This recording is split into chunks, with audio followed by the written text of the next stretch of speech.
আসসালামু আলাইকুম বন্ধুরা, রিভার লাইফ বিডি থেকে আপনাদের সবাইকে স্বাগত।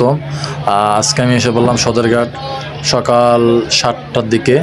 এসে দেখলাম ইলিশা রুটে 3টা লঞ্চ ইলিশা যাওয়ার উদ্দেশ্যে প্রচুর পরিমাণ যাত্রী নিয়ে তারা একে একে ছেড়ে যাবে ইলিশার উদ্দেশ্যে।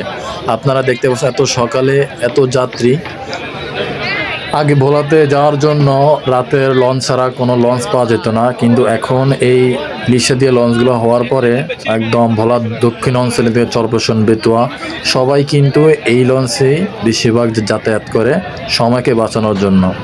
আর এখন বর্তমানে সকাল 7টা থেকে লাস্ট ট্রিপ রাতের 11টা পর্যন্ত এই লাইনে লঞ্চগুলা যাতায়াত করে।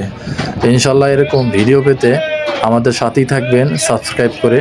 আর যদি ভিডিওটি ভালো লাগে লাইক করেন, একটা কমেন্ট করে জানান যে আপনারা কী ধরনের ভিডিও দেখতে চান। ইনশাল্লাহ তো ভিডিওগুলো দেখতে থাকুন।